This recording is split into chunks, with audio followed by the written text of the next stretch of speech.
Welcome to Excel 2010 Statistics video number 49. Hey, if you want to download this workbook, Business 210 Chapter 5.xlsm, click on the link below the video. Hey, we're going to start on the sheet B1. B is for binomial experiment or binomial probability distribution. Now, this is Chapter 5. We've been talking about discrete probability distributions, and we're going to talk about a certain type of discrete probability distribution known as the binomial probability distribution. And there's a great function in Excel that'll help us do the heavy lifting on the math to calculate our probabilities. Now, we're going to look at this example here, and we're going to kind of flush it out as much as we can. We're going to go back to Chapter 4 and solve this problem using the multiplying and adding rules. And then we'll introduce the idea of binomial experiment, define that, and then look at a new function we can use to make the math a little bit easier. Let's look at this problem here. An insurance agent has appointments with 4 clients tomorrow. From past data, the chances of making a sale is 1 in 5.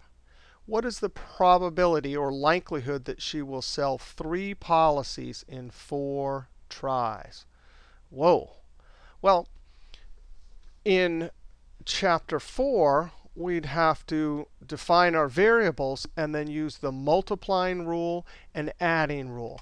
Also, because if you sell 3 policies in 4 tries, as we saw last chapter, you can't just go, oh, not sale, sale, sale, sale. You actually have to list all the possibilities, which are our sample points or experimental outcomes, calculate the probabilities for each one of those, and then add them. So of course, if we do that, 3 in 4, well, we could have a no sale on the first one, a no sale on the second one, the third one, or the fourth one.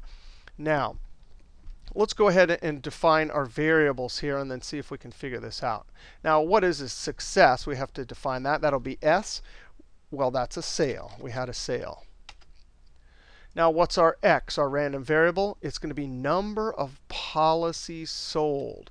So there are how many different possible X? If we have 4 appointments with clients, how many possible X are there? Well, there could be 0 sales, 1, 2, 3, or 4. We're interested in 3. So I'm going to put a 3 here. Later on in this video, we'll do the probabilities for all of them, 0 to 4. OK, so 3. Now, trials or steps.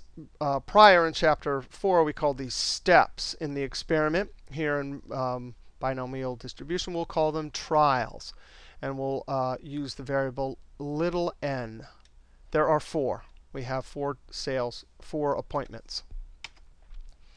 In the binomial probability formula, we'll define the probability of success either as P, or later we'll see it's a different symbol. There's a pi symbol, right? Probability of success. Well, we're given that here. So I'm simply going to type this in, equals 1 divided by 5. OK, so that's point to the probability of success. Now, for a binomial experiment, we'll see that it has to stay the same every trial. And it does, in essence. We've calculated this from past data. We also are going to need to know the complement of that. Well, if the probability of making a sale is 0.2, what's the probability of not making a sale? Well, we say equals 1 minus that. That's our complement rule. There's only 2 possibilities here. Either we make a sale or we don't make a sale. Now, if we have to list all of our sample points, we're then going to have to list all of our probabilities too. Now, we actually just listed our sample points here, right? Because this one's relatively easy. 3 policies in 4 tries. We only have 1 non-sale, right? So if it's 4 tries, we just put the non-sale in a different location each time, and then we can list our sample points. Sometimes it's not as easy if you have 2 of 4 or other situations. So there is a formula to calculate number of sample points. And it's our combination formula. We learned it back in Chapter 4, last chapter here. If I go over to my PDFs here, here's the formula. Number of experimental outcomes. Remember, experimental outcomes is a synonym for sample points. number of experimental outcomes that have x successes in n trials. Same formula as chapter 4, slightly different notation. The little n is the number of trials, and our x is going to be our random variable. All right, let's go see how to do this. Equals, and then we'll use our combine. Right, the number, that's always the larger number, right? Or larger or equal to, but in our case, number of trials, comma, and then our number chosen, right? Of course, we could have a 4 and a 4 here. That would give us only one possibility, right? 6x, this x, this x, this x, that's it. All right, so that'll give us 4. But that combination formula will help when you have a more complicated situation. So for our not sale, we have 0.8. Our sale, we have 0.2, sale, 0.2, sale, 0.2.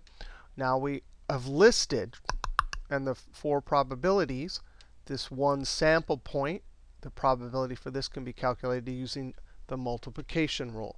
So I'm going to use the product function. Product function can simply take some cell references, and these are relative cell references, and multiply and give you the answer. And I copy this down. The dancing ants will move. We'll see that they're all equal. Now we can add. These are the sample points, the definition of the probability of an event, sum of the probabilities of the sample points. Well, there's each sample point. There's the probability. So let's add them. And there, when I Alt equals, and then Control Enter, we have calculated the probability of making 3 sales in 4 tries, when we know that from past data, the chances of making a sale on any particular one try is 1 in 5. Now, this is doing the multiplying and adding rule. Let's go see how to use the binomial probability function. First, though, we have to look at the same exact example and analyze it. There are 4 requirements for an experiment to be binomial. And if it is binomial, our life is a little bit easier. We're going to get to use a formula that makes it easier to calculate. An insurance agent has an appointment with 4 clients tomorrow. From past data, the chance of making a sale is 1 in 5. What is the likelihood of selling 3 policies in 4 tries? All right, here's number 1, binomial requirement. Experiment consists of a sequence of n identical trials. Sure, we're meeting with a client. Random variable counts the number of successes in a fixed number of trials. So how many sales did we make in a fixed number of trials? Yep, that one's. I always think of this as fixed number of identical trials, n. So is this true, yes or no? Yes, it is true. Number 2, only 2 outcomes are possible on each identical trial, success or failure. Yeah, that's true. We either sell or don't. So each trial only results in a success or fail. That one's yes also. Looking good, 50% of the way there. Probability of success either is probability of success. In this textbook, they use p. Other textbooks, they use pi, whatever it is. We're just going to say probability of success, right? Probability of failure equals this. And probability remains the same on each trial. So p remains same on each trial. Obviously, if p remains same, then 1 minus p remains the same also. Yes. The trials are independent. One does not affect the next. All events are independent. Yes, in this case, the making one sale from one to the next should be independent. So we're going to assume yes. Ding, ding, ding. Once all 4 requirements are met and we have a binomial experiment, we can use, we're going to use an Excel function. We'll just momentarily go over in our PDFs. Let's scroll down. We have on page 15. Oh, look at that. Awesome formula. And notice the first part of this was what determined the number of experimental outcomes for our particular event, that little piece up there. All right, so you can do some of this by hand if you'd like. I even could go over to Excel and do this, but we're actually going to switch over. This Binom.DIST function is the Excel 2007 and earlier. We're going to use the Binom.DIST function. It's a new Excel 2010 function. And what we learn about the Binom.DIST function, here's some notes here. Let's go over to Excel. We'll just do it over in Excel. What we're going to learn about that Binom.DIST function will carry over for all the chapters to chapter 10. We'll talk about other distributions, the normal distribution, the Poisson distribution, and more. All right, let's go ahead and officially list our variables here and our numbers and whatnot, and then we'll learn how to use our binomial distribution function. All right, success. I know we already did this down there, but it was always listed. But I want to practice going from this, listing all of what you got, the variables we use, the numbers. So success, make a sale. And we're going to use S for that. Failure, not make a sale. And I'll call that NS. RN, that is number of fixed trials. Whoops. If only I could type. In earlier chapter, we said steps, right? And that will be N, and that is 4 for us. Actually, why don't we go ahead and list that? That's going to be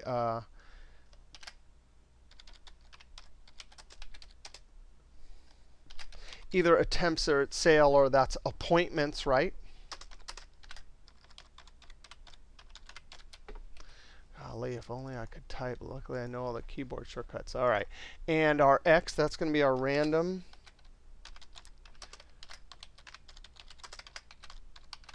And that's going to be, for us,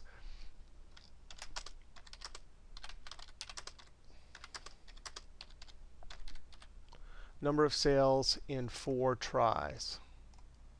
OK, so the X we're interested in is 3. So I'm going to put a 3 there. Just a moment, we'll calculate our probabilities for all of them, because once we get this table, it's easy to calculate any probability, a particular one, or greater than or less than or equal to, etc. Finally, our P. This is going to be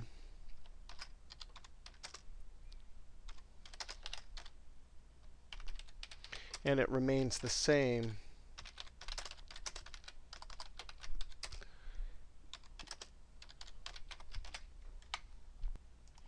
Actually, this should be remains the same each trial. All right, so now we've taken our problem and defined some variables. Now, we already determined that this was a binomial experiment by doing these, testing these 4 requirements here. But let's check this out a little bit further. What is the type of variable we have here? We're trying to determine a success. Well, what is a success? It's a sale. So we have something like sale and not sale. There's 2 categories. And what did we do originally when we had our original test to determine all these probabilities here, right? We counted. So these are actually nominal variables, sale and no sale, and we were counting. Not only that, but in a binomial experiment, what's true? We have one of 2 things. That's it. We get this probability, right? We calculated this probability, but the actual categories are nominal, and there's only 2 of them. That's why it's called bi. Bi is 2, and nominal means, hey, the category is nominal. Now, we'll see a bunch of other, or at least a few more different examples of binomial experiments in the next video and in your homework and stuff. But you can think of lots of different examples. Here it's sale, no sale. But what about products coming off of an assembly line? You could have the category it's not defective or it's defective. There again, we have 2 categories, defective, not defective. Nominal category, bi means 2. Going across a bridge and getting in traffic. You either get in traffic or not get in traffic. An airplane is late or it's not late. That'll be one of our next examples in the next video. So nominal. For this example here, we have a nominal variable. And since there's 2 options, we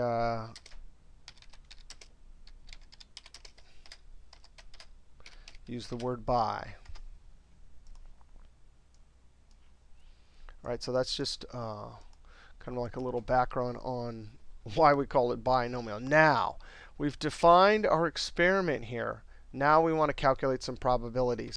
Actually, I don't want to leave these this text right here next to this data set. I'm actually going to move this.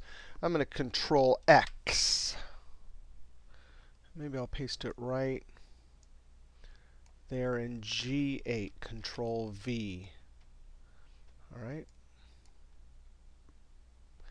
All right, now we can calculate our probabilities. Let's go ahead and see this awesome new function. I'm actually going to expand this column here. Now, it's called equals Binom.DIST. Now, this is the new one right here. There's also, why is it not? Oh, I see. There's also this one that's from earlier versions, but we're going to use this one right here, the Binom.DIST.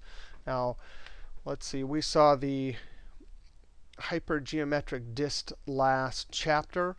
Moving forward, we'll see there's one for Poisson, there's one for the normal distribution, and a bunch of other distributions. Again, the idea is if you have the random variable here and our probabilities here, then calculating any kind of probability from them, from the actual distribution, is much easier. All right, so this function has 1, 2, 3, 4. So 1, 2, 3, 4. Number of successes, trials, probability, and then we have to talk about what cumulative is. All right, number of successes. For us, for this table, it's going to be a relative cell reference, all the way down. Comma, that's the random variable. Number of trials, fixed, so we click there in F4. Comma, the probability of success, fixed each time. We click right there in F4. And then finally, cumulative. Now, there's two options here. Cumulative or the probability mass function. 0 for false, 1 for true. Now, 0 means the exact probability, and that's the one when you build this table. So when it looks at 0, it's going to say the probability of exactly 0. So I'm going to put a 0 here. That means false. When you put a 0 in the fourth argument, cumulative, it'll calculate the exact probability. And that's what we want here. The other cumulative one, we'll talk about what that means in just a moment. There it is. The probability of getting exactly 0 is 0.4096. Oh, that's a bummer. All right, now I'm going to copy this down. I'm going to click on the last cell and hit F2 to make sure all the cell references are the same. It's all good. And there it is. There's our probability we calculated longhand. By the way, all the way over here. Oh, man. I don't ever want to do that again.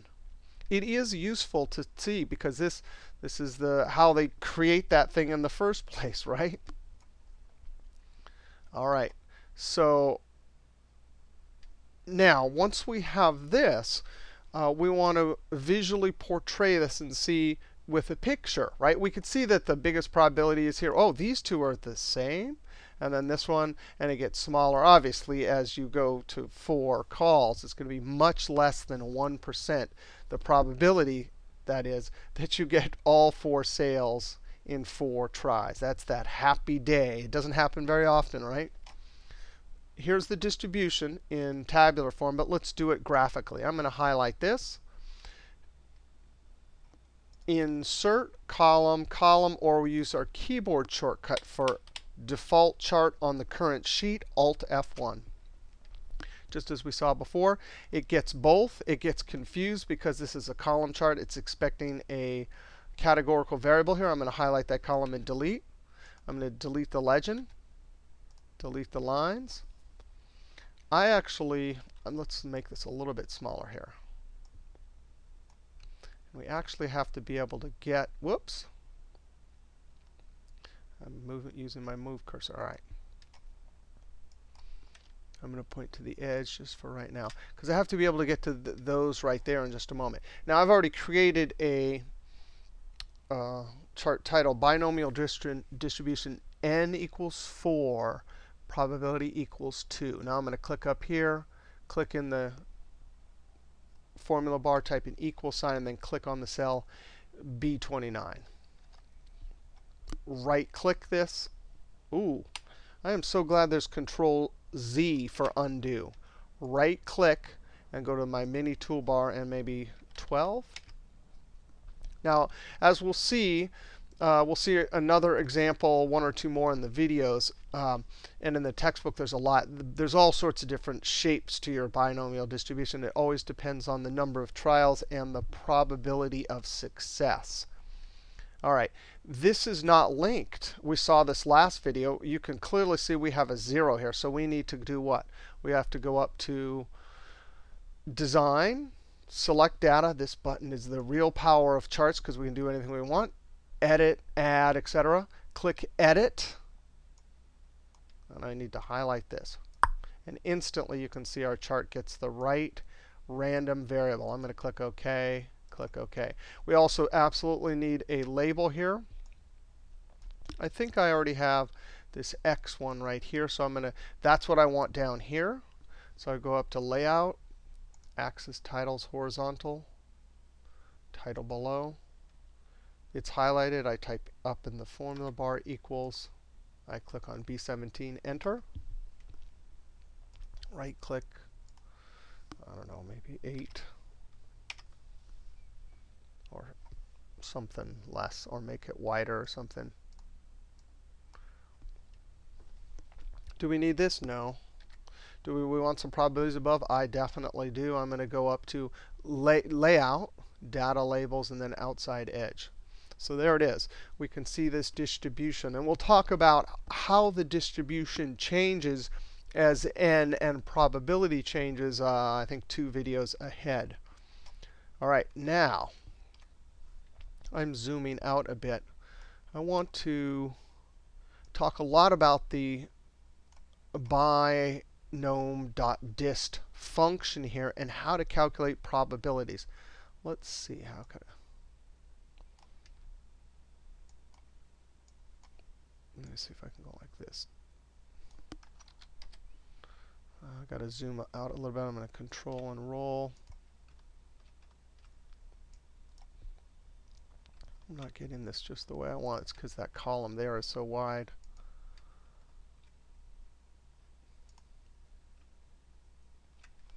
OK, so then I'm going to put this over here like this. Now I can highlight just this and go up to View to select, Zoom to Selection, or Alt-WG.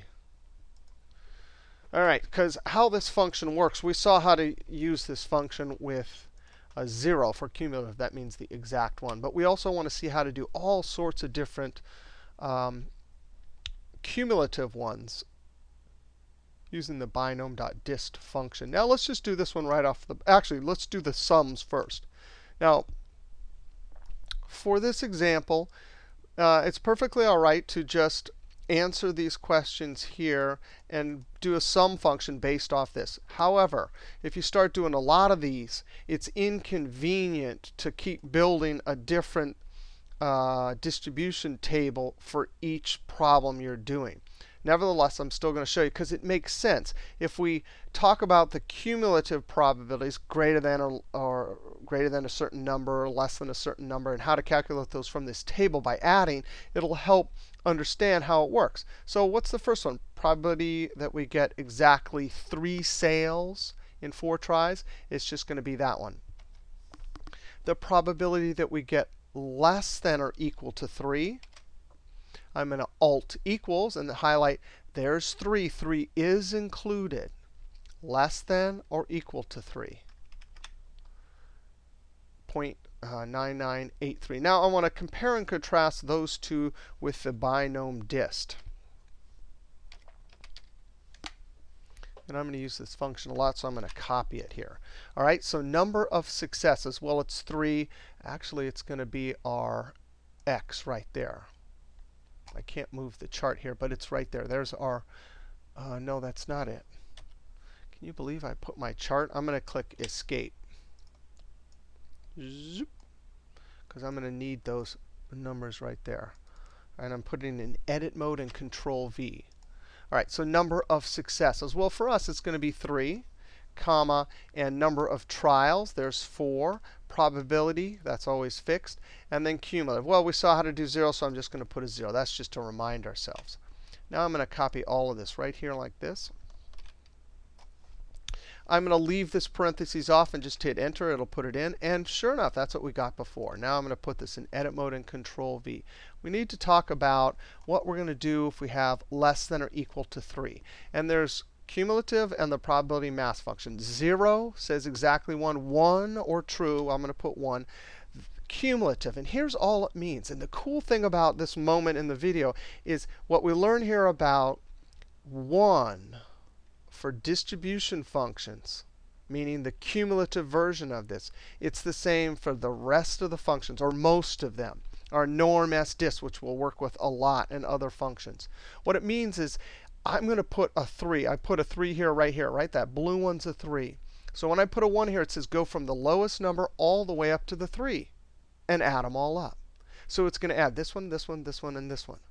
All right, that's what cumulative means. And for our most of the distribution functions we're going to use, it's always from the lowest number all the way to the x you put in and add them all up.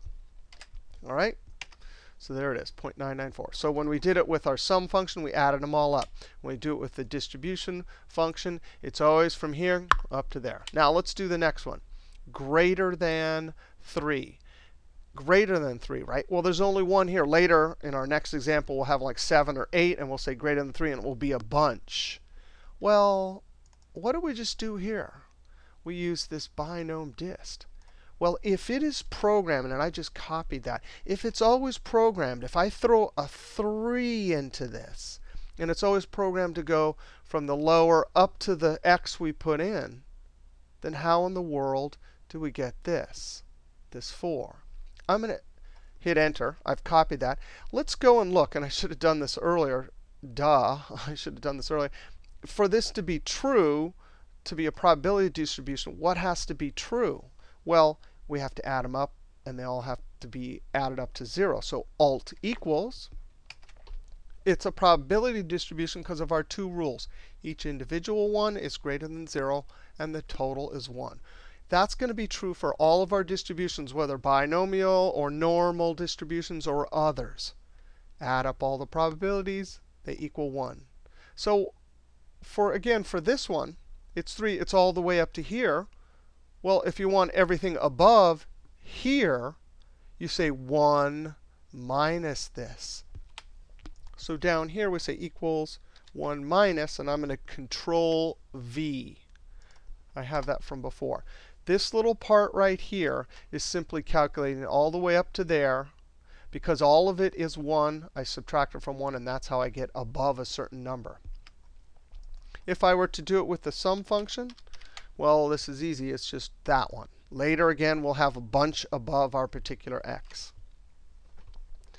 Now let's do this next one, greater than or equal to 3. So greater than or equal to 3. So now I need, actually, if it's greater than or equal to 3, and our function always goes from the smallest to whatever x we put in, if we want greater than or equal to 3, we have to say 1 minus everything up to 2. So let's go ahead. Let's do it the sum function way first. It's easy with the sum function. We just go like that. But again, you're not always going to have these distributions here. All right, so that's what we're shooting for here. Greater than or equal to. Now, here's how you do it with the Binomial.DIST. You say 1 minus, and I'm going to Control V again. Now, since we have our x right here as 3, right now we know what it'll do. The Binomial.DIST, this little part right here, will add everything up to there. And then we subtract it from 1, and it gives it this. But really, we want these. So we have to somehow coax a 2 out of this. Since our 3 is in there, you know, we were given greater than or equal to 3, so we have a 3 there. We simply have to subtract 1. Subtracting 1 goes 3, and it will work. It does. The Binomial.DIST gives us all of this. We subtract it from 1, and we get our answer. Finally, we have x less than 3, right? Less than 3. Well, by default, the Binom.DIST function goes all the way up to our x. So we have a 3. We really need it to only go up to 2 because it says less than 3. That means 3 is not included. So we say equals, I might as well do this one, longhand Binom.DIST, the number of successes. It's going to be 3. But I want it only to go less than 3, so I have to go 3 minus 1. Comma, the number of trials, boom, probability of success. And then cumulative is 1. And if we do it the sum way, 3 is not included, so we simply add those. So what do these say? This one says probability of getting exactly 3 cells. This one says probability of less than or equal to 3 cells. That's a lot.